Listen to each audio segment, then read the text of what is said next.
There's this rumor that Steve Harvey tried to get Bernie Mac's role on Ocean's 11, right, and even try to like undercut him in price and stuff like that. Do you know anything about the story? It was weird to me because I was there the whole time. And one of the first things people say is, he knew you loved him. And I'm like, that's not really, how do you know that that's true if I didn't tell him? At 62, DL Hughley finally spoke out, addressing footage the industry buried and the truths they hoped would stay hidden about Bernie Mac's final years. And I hear somebody come in my room and I go, who is that? Nigga, who is that? I like, nigga, who is this in my room? Who the in my room? I mean, you better get the out of my room.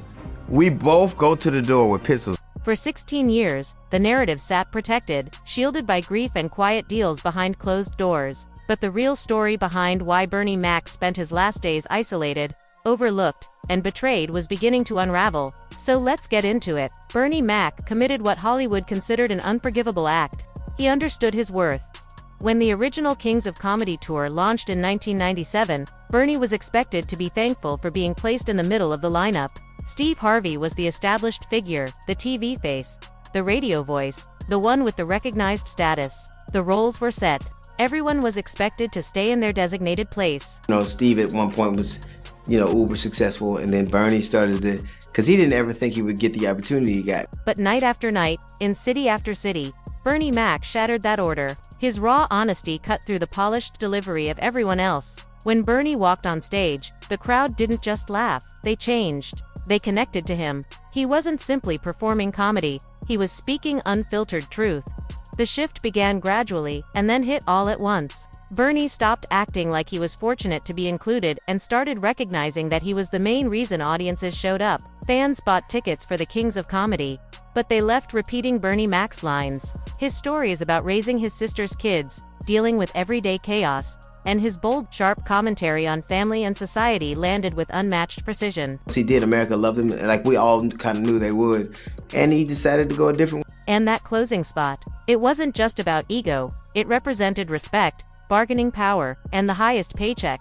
The final performer is the star, the name audiences come to see. So when Bernie began pushing for that position, he wasn't simply asking for attention, he was challenging the long-standing hierarchy that kept black comedians locked into fixed roles. DL Hughley watched the shift with both admiration and genuine concern. He understood exactly what Bernie was facing. Hollywood had followed one rule for decades: black performers could succeed, but never to the point where they threatened the people or systems already holding power. Bernie, becoming the tour's standout act, created a problem no one knew how to manage. How do you maintain the original lineup when the supporting act is the one energizing the audience the most? How do you keep industry relationships intact when undeniable talent disrupts agreements that were carefully arranged? Nobody ever tried to blow out somebody else's candle to make theirs burn bright. It was just cats that had natural affinity for each other. And the difficult twist. The same authenticity that made Bernie Mac legendary also made him a target. His refusal to dilute his voice. His demand to be treated as an equal.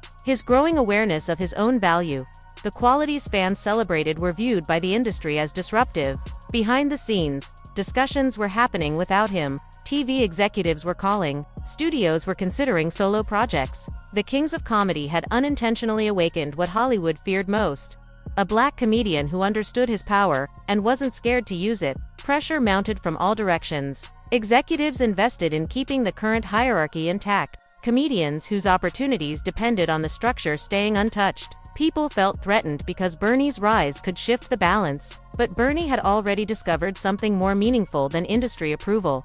The real connection between honesty and an audience. And once you've felt that, you stop accepting small gestures framed as appreciation. The industry responded in the way it often did when black performers pushed beyond their assigned limits. If they couldn't keep him compliant, they'd try to make him insecure. If they couldn't stop his momentum, they'd drain the joy from it. Their first strategy, Hollywood's oldest move: create conflict out of thin air. Suddenly, trade outlets reported on tension and ego issues within the Kings. Journalists who had never been backstage became experts on supposed internal problems. DL Hughley watched a full display of character undermining packaged as entertainment reporting. The same Bernie Mac praised for being genuine was now being labeled difficult. His confidence was twisted into arrogance. His request for basic respect was reframed as diva behavior. And the worst part, they used his success against him. Every achievement became new evidence of an inflated ego. Every reasonable request was portrayed as excessive. Hollywood had mastered the tactic, turn a black entertainer's normal expectations into accusations of entitlement, and let the public believe it. That Steve Harvey tried to get Bernie Mac's role on Ocean's 11, Right. and even try to like undercut him in price and stuff like that. Do you know anything about the story? While the public saw only PR tensions, the real damage was happening quietly. The Ocean's 11 situation perfectly illustrated how the system truly operates. Whether Steve Harvey actually tried to lower Bernie's quote wasn't even the main issue. The rumor itself exposed something bigger. It showed how quickly established stars might contribute to undermining someone whose rise could threaten their own position. Hughley began noticing patterns far beyond normal career competition. Opportunities that seemed ideal for Bernie disappeared without warning. TV appearances were postponed at the last moment.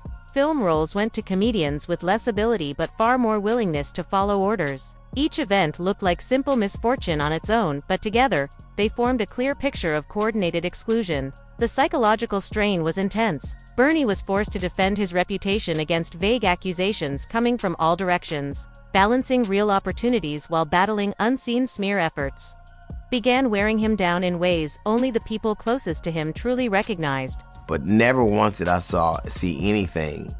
When I read some of the things that people were alleging, it was weird to me because I was there the whole time. The most harmful tactic wasn't the gossip, it was the isolation. Comedians who might have supported him stepped back, afraid Hollywood would penalize them for standing with someone labeled difficult.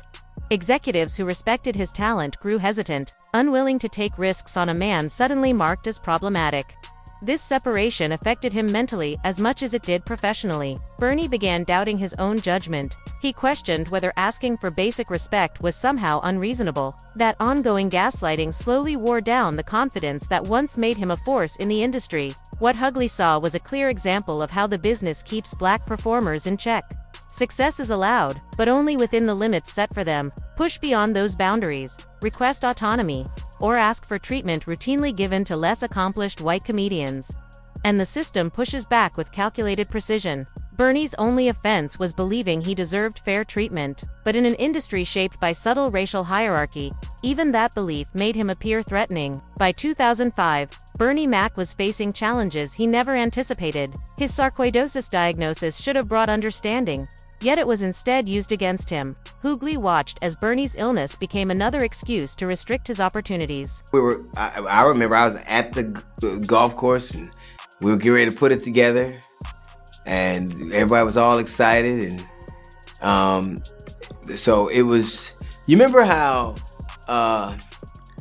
the Lakers had Chris Paul for a second, and then the next day they did. That's how it was. The planned Kings of Comedy reunion had the potential to be Bernie's major comeback. Hughley recalled the early meetings, the excitement, the record-breaking expectations, the huge financial forecasts, and the demand from audiences. Everything suggested the tour would be historic. But Bernie Mac was no longer the grateful newcomer.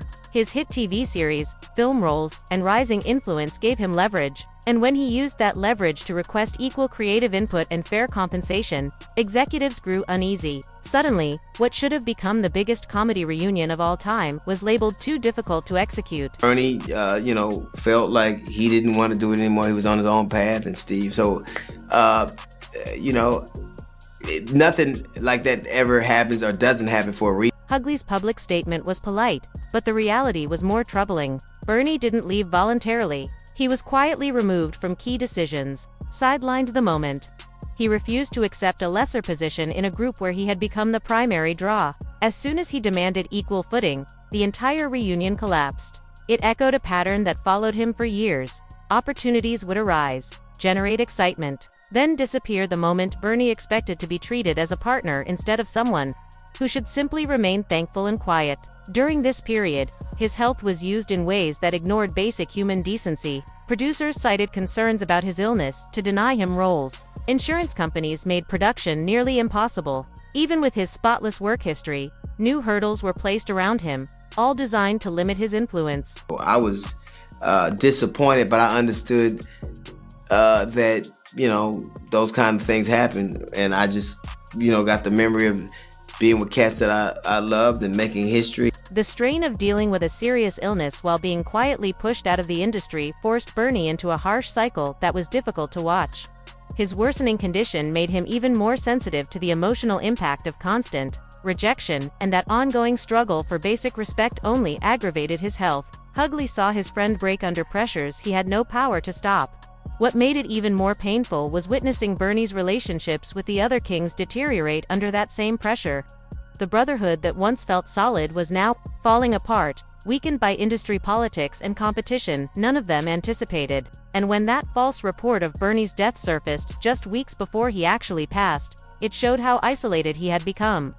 Rumors about his health had circulated for so long that, when the real news came, it felt as if the industry had already adjusted to life without him. Bernie Mac passed away on August 9, 2008, officially from pneumonia complications while receiving treatment for sarcoidosis.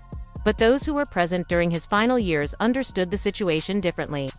His decline was shaped by systemic mistreatment as much as medical issues. His immune system failed in two places, in his body and within the industry. And the moment his death became public, Hollywood reacted immediately. A polished, carefully crafted version of his final years appeared instantly. Hughley watched as the same system that had sidelined Bernie suddenly presented itself as the protector of his legacy. One of the first things people say is he knew you loved him. And I'm like, that's not really, how do you know that that's true if I didn't tell him? The shift was immediate and blatant. Executives who had made Bernie's life difficult for years were now filling industry publications with glowing statements, praising his talent and extraordinary influence.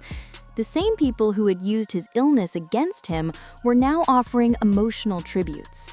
And the entire history of the Kings of Comedy was rewritten. The genuine conflicts, power struggles, and exclusion that shaped Bernie's last years were erased completely. In their place stood an idealized version of brotherhood that never truly reflected reality. It just seemed out of sync with what I experienced on the Kings of Comedy. So I never saw them do anything like that. Hughley found himself balancing honesty with diplomacy. Telling the truth risked seeming disrespectful to Bernie's memory and could negatively affect the careers of the men still alive. But staying silent meant allowing an inaccurate story to become accepted history. Pressure came from every direction. TV producers preferred feel-good reunion specials, not difficult discussions about racism or industry politics. Fans wanted to remember the Kings as a celebration of Black success, not as a reminder of how limited that recognition could be. Bernie's grieving family needed support, not additional conflict. Hughley understood that the full truth had to wait until the pain wasn't so immediate. Tour, and we were all proud of each other and supportive of each other and happy to have been a part of it. But the cover-up went much deeper than sparing feelings. The industry had strong incentives to hide what really happened, because revealing Bernie's treatment would have exposed patterns that affected many other Black performers. His experience wasn't unusual, it was common. Evidence was quietly hidden. Behind-the-scenes footage showing the actual group dynamics stored away in studio archives. Contracts and emails showing discriminatory behavior buried under lifetime confidentiality. Interviews where honesty slipped through, edited or removed entirely. In their place, Hollywood built a polished narrative, a beloved comedian fully supported by the industry, passing peacefully as a cherished legend. And we were all proud of each other and supportive of each other and happy to have been a part of it. This carefully controlled version of Bernie's legacy wasn't just about preserving reputations. It helped the industry maintain the same old patterns. If his story had ever been seen as a warning about the cost of demanding dignity, other Black performers might have started resisting as well. Worst of all, the cover-up erased the very thing Bernie spent his life fighting for: genuine recognition and the respect he earned. Even after his death, the industry tried to shape him into quiet compliance. Years later, when comedians like Cat Williams began speaking out about similar mistreatment, Hughley understood the courage it took. But by then, the altered version of Bernie's story had been repeated so often that the truth sounded like a conspiracy. Hughley's understanding of how harsh this system could be didn't come in a single moment. It grew slowly, especially after his own public clashes, beginning with the explosive conflict with Monique. That battle showed him how quickly loyalty in this business can shift into open hostility. The 2022 Detroit comedy show Disaster exposed the same patterns that had once crushed Bernie. What started as a standard booking, two major comedians sharing the Fox Theater stage, escalated into a major controversy. When Monique noticed the billing had changed, placing Hughley as the headliner, she reacted with an intensity no one expected. A routine contract disagreement transformed into a widespread media firestorm. Bitch nigga, I feel sorry for DL Hughley's family. I feel sorry for his fucking wife, cause how do you suck the dick of a coward? Monique's criticism went far beyond professional insults. She targeted Hughley personally, challenging his character as a father and referencing his daughter's assault, claiming he hadn't believed the victim initially. I let a man touch my child, which nothing could be further from the truth. They were both 13 years old. They were friends that had grown up together. And this is something I lament to this day. Denied that I said, well, that's what kids do. And I will never forgive myself for not, believing her. Hughley's reaction showed he had learned from watching Bernie Mac be worn down by the system. Rather than retreating or trying to appease anyone, he responded with evidence. Contracts, schedules, emails, everything needed to support his position. But by that point, the behind-the-scenes whisper campaign had already begun. The feud with Monique highlighted patterns Hughley recognized from Bernie's experience. A successful Black performer demands respect. Allies turn away, personal attacks damage credibility, and opportunities start slipping away. The isolation and the difficult label arrive quickly.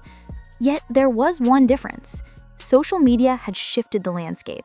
The same platforms used to spread accusations also gave performers a direct way to reach their audiences, bypassing gatekeepers entirely. Hughley saw how rapidly the industry could push someone from insider to outsider, even someone with his long career. Environments that were once welcoming now felt distant and wary. The same kind of isolation that destroyed Bernie hung over him, but Hughley had advantages Bernie never did. A daily radio platform, decades of experience, and a clear understanding of the cost of staying silent. He refused to repeat that mistake. I'm a solid dude. My family loves me, despite all the horrible I've done. I'm as solid as they come. Can you say the same? I ain't gotta sue people or call people out. I ain't gotta argue. I just be the I am and do what I do. The Monique conflict became a clear example of how the industry weaponizes disputes against Black artists. Both comedians faced consequences far larger than the disagreement itself. The industry used the feud as justification to limit their opportunities, labeling them too risky. Hughley's willingness to speak openly about politics shifted him from entertainer to target. His appearance at the 2024 Democratic National Convention, where he publicly apologized to Kamala Harris for previous criticism, marked a significant turning point with parts of both the industry and the audience. I believe that your apology should be as loud as your accusation, and I'm here apologizing in front of the whole damn world. The apology itself created immediate controversy. Hughley admitted he had criticized Harris's record as a prosecutor without proper research, influenced by misleading narratives that portrayed her as anti-Black. Speaking before thousands at the DNC, he acknowledged spreading inaccurate claims and publicly committed to supporting her campaign. The reaction was swift. Critics argued he'd been paid to change his stance, insisting his apology was financially motivated. Social media filled with accusations that Democratic operatives had purchased his endorsement. Suddenly, political alignment was costing him opportunities just as quickly as industry feuds once had. Some venues canceled his shows, citing security concerns or potential backlash. The same isolation tactics once used against Bernie were now appearing on a political stage. Yet, there was another side to it. Many viewers appreciated his willingness to be honest and confront his own mistakes. His radio show gained momentum, even as traditional bookings declined. The authenticity that made him difficult for executives to manage resonated strongly with listeners who were tired of polished, overly cautious celebrity statements. The similarities to Bernie's experience were unmistakable, but with key distinctions. Bernie had been isolated. Hughley built connections with others who had faced similar retaliation. Bernie depended on traditional industry structures. Hughley reached audiences directly through radio and social platforms. The industry's methods of control had shifted. Quiet smear campaigns, selective exclusion, and market pressure. Subtle approaches, but still highly effective. At 62, DL Hughley carried the perspective and experience to understand what had undermined Bernie Mac. Speaking out about the hidden footage and the long-standing cover-up wasn't only about personal loyalty, it was about exposing a system that continued manipulating and damaging Black talent without consequence. The strategies had changed, but the intention stayed the same. At last, the footage was released, revealing the truth about the systemic mistreatment that shaped careers and derailed lives. Anyway, that's all for today, folks. Bye.